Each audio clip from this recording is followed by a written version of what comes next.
The annual Patterson family reunion was always held at Uncle Rick's sprawling lakeside mansion in upstate New York. Every August, 3 generations of Pattersons would gather for a weekend of barbecues, boat rides, and the inevitable competitions that seemed to define our family dynamics. This year was no different, except that I'd been dreading it more than usual. I'd been working for the federal government for 8 years now, ever since graduating from Georgetown with degrees in finance and cybersecurity. What my family didn't understand, what I'd deliberately kept vague, was the nature of my actual work. When they asked, I simply said I worked for a government agency, doing financial investigations. It was technically true. I just left out the part about being a senior special agent with the FBI's Financial Crimes Division, specializing in money laundering, tax evasion, and white-collar criminal enterprises. The secrecy wasn't just about privacy. It was about survival in a family where success was measured in dollar signs and social status, and where Uncle Rick had appointed himself the ultimate authority on both. Rick Patterson had built a construction empire over 30 years, starting with small residential projects and expanding into commercial developments across 3 states. Patterson Construction was worth an estimated $50 million, and Rick never let anyone forget it. He owned the biggest house, drove the most expensive cars, and treated family gatherings like board meetings where he held court and dispensed judgment on everyone else's life choices. I was his favorite target. Sarah's still playing with computers for the government, he'd announced at last year's reunion, causing the entire deck to erupt in laughter. Must be nice having job security, even if the pay is terrible. What made it worse was that the rest of the family went along with it. Dad, Rick's younger brother, had spent his career in middle management and had always lived in Rick's shadow. My cousins, Rick's kids, had all joined the family business and were doing well financially, but they seemed to inherit their father's need to put others down to feel important. This year I'd almost declined the invitation entirely. But something had changed in my work life recently, something that made me curious about how this year's reunion might unfold. For the past 6 months, I'd been leading a joint task force investigating a complex money laundering operation involving construction companies, shell corporations, and offshore banking. The case, codenamed Foundation, had started with suspicious banking patterns and evolved into a massive investigation spanning multiple states and involving dozens of businesses. We were close to making arrests. I arrived at Uncle Rick's house Saturday afternoon, driving my modest Honda Civic and carrying the same worn duffel bag I'd been using for family trips since college. Rick was holding court by the pool, entertaining a group of relatives with stories about his latest business acquisition. "Sarah," he called out when he spotted me. "There's our little government bureaucrat. Still pushing papers and living off taxpayer money." The group chuckled appreciatively. I smiled and waved, then went inside to greet other family members and avoid the inevitable interrogation about my career choices. The pattern was depressingly familiar. Throughout the afternoon and evening, Rick made sure to include me in conversations just long enough to make some dismissive comment about government work, public sector salaries, or my apparent lack of ambition. Each comment was designed to position himself as the successful entrepreneur and me as the underachieving relative who'd chosen security over success. "Sarah could have done something real with her finance degree," he told a group of cousins during dinner. "Instead, she's counting beans for Uncle Sam." "At least she has benefits," my cousin Jake laughed. "Can't get fired from a government job, right?" "True," Rick agreed. "Though I suppose when you're not contributing anything meaningful to society, job security is all you've got." I ate my barbecue and smiled politely, letting the familiar sting of their dismissal wash over me. What they didn't know, what none of them could have imagined, was that I'd spent the morning reviewing surveillance footage of Rick's construction sites, bank records showing suspicious cash deposits, and wire transfer patterns that painted a very clear picture of systematic tax evasion and money laundering. Rick Patterson wasn't just a successful businessman. He was the centerpiece of our investigation. Sunday morning brought the traditional family softball game, followed by the annual career updates session where everyone shared their professional accomplishments from the past year. It was Rick's favorite tradition, since it gave him a platform to announce new contracts, property acquisitions, and business expansions while everyone else offered more modest updates. We gathered on the deck overlooking the lake, mimosas and coffee in hand, while Rick prepared to hold court. "All right, everyone," he began, standing at the head of the group like a CEO addressing shareholders. Time for our annual check-in. Let's see what the Patterson family has accomplished this year. He started with his own updates, naturally. Patterson Construction had landed a $15 million municipal contract. They'd opened a new office in Albany. Revenue was up 40% from the previous year.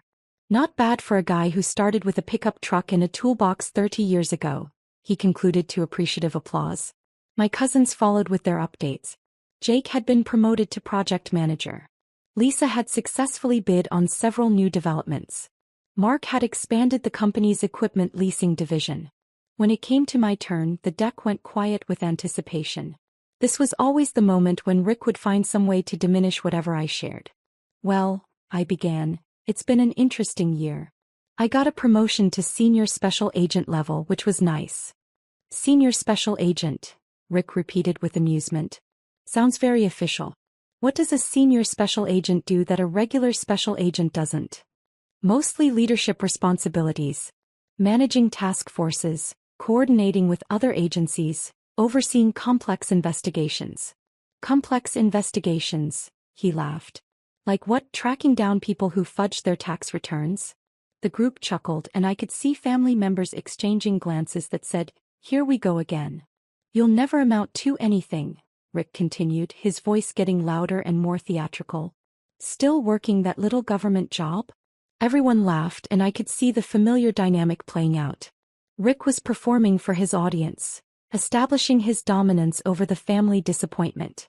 "I mean, Sarah," he continued, "when are you going to stop playing games and do something real with your life?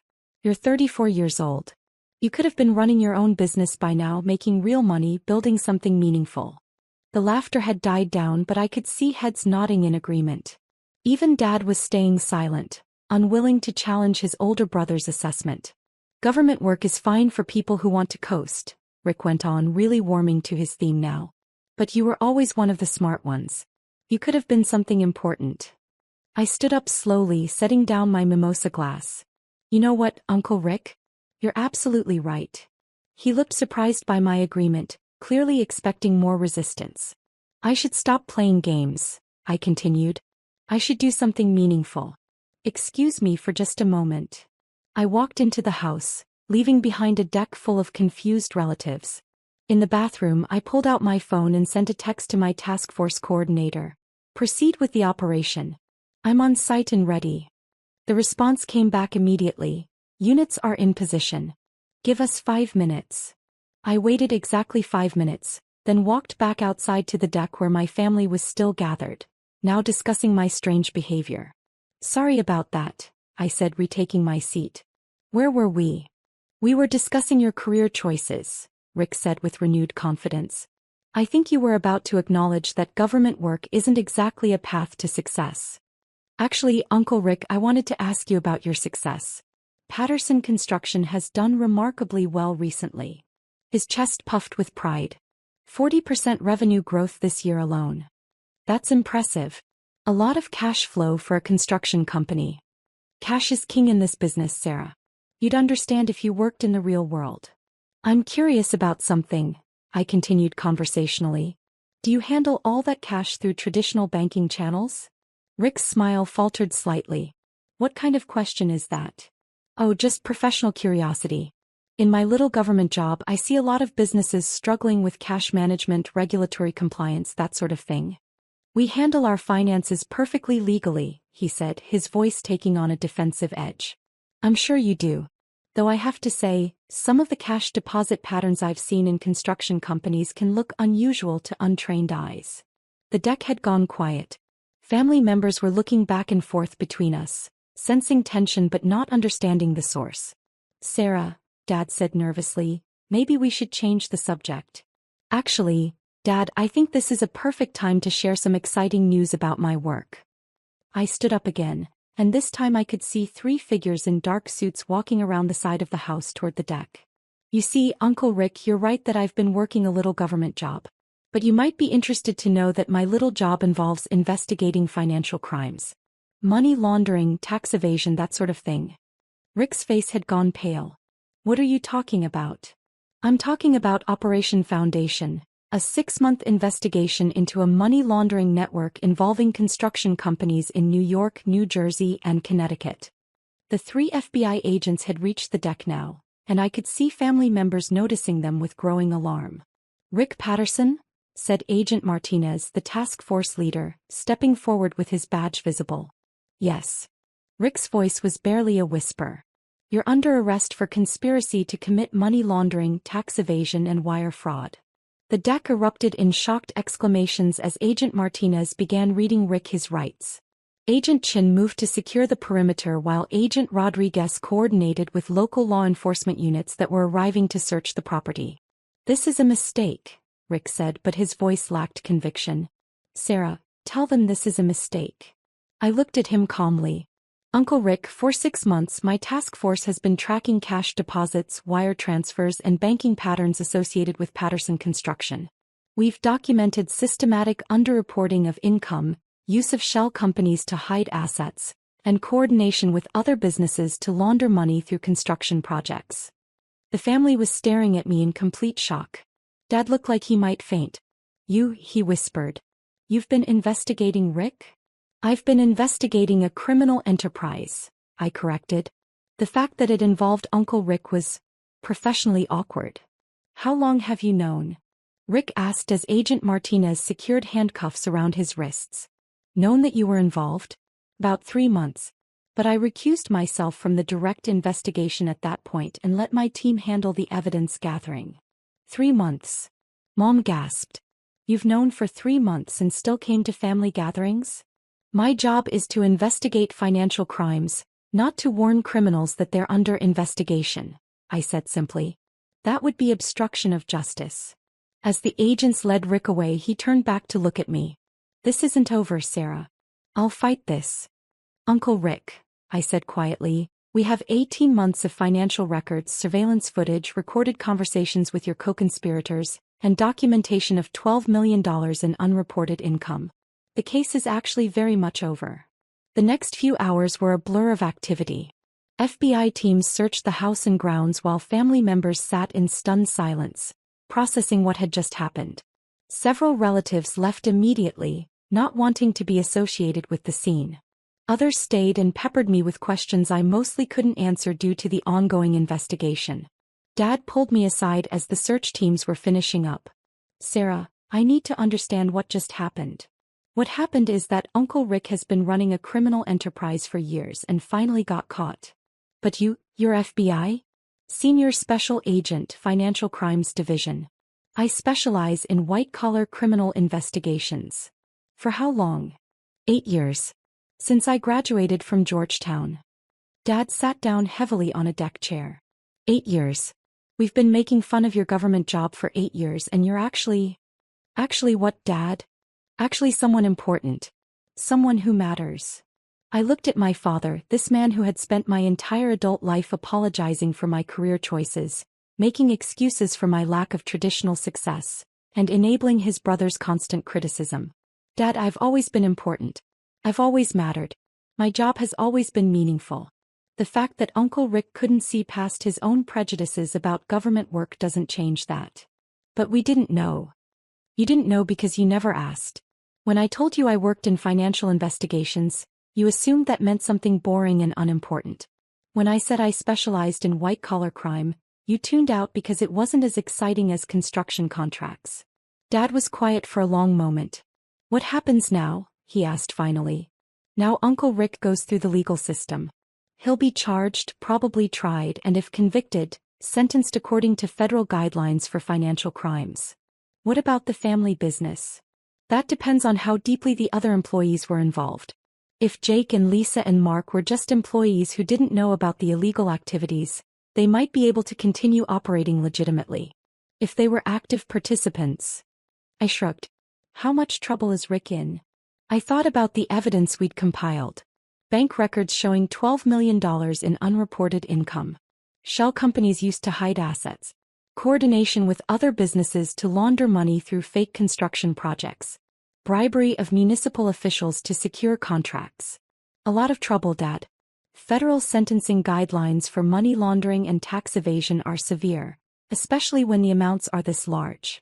As I drove home that evening, my phone was buzzing constantly with calls and texts from family members. Some wanted details about the investigation. Some wanted to know if they were in legal jeopardy. Some just wanted to express shock and confusion about the day's events. I ignored most of them. Tomorrow, I'd return to work and continue building cases against other financial criminals. Tonight, I just wanted to process what had happened and what it meant for my family relationships going forward. The irony wasn't lost on me. For 8 years, Uncle Rick had dismissed my career as meaningless government work. He'd positioned himself as the family success story while treating me like an underachiever who'd chosen security over ambition. It turned out that my meaningless government work had been building a case that would likely send him to federal prison for several years and destroy the business empire he was so proud of. As I pulled into my apartment complex, I thought about next year's family reunion. Assuming there was one, it would certainly be different. Uncle Rick would probably be in federal prison. The family business might not exist. And everyone would finally understand what a senior special agent actually does for a living. Sometimes justice takes time.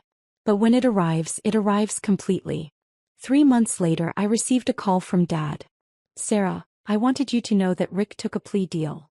"I know, Dad." I was briefed on the terms. 18 months in federal prison, full restitution, forfeiture of assets. It was a good deal for him. Given the evidence, he could have gotten much longer. The business is shutting down. Jake and Lisa are looking for new jobs. I felt a pang of sympathy for my cousins, who had genuinely seemed unaware of their father's criminal activities. "Dad, can I ask you something?" "Of course." "Are you proud of me now?" There was a long silence on the other end. "Sarah, I was always proud of you. I never understood what you were doing. I thought success had to look like Rick's success. I thought building wealth was the only thing that mattered.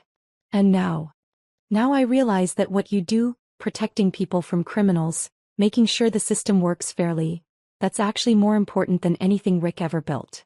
It was a start. "Dad, next year if there's a family reunion, maybe we can talk about something other than career achievements." "I'd like that," he said quietly. "I'd really like that." As I hung up the phone, I thought about the inscription on the FBI seal. Fidelity, bravery, integrity.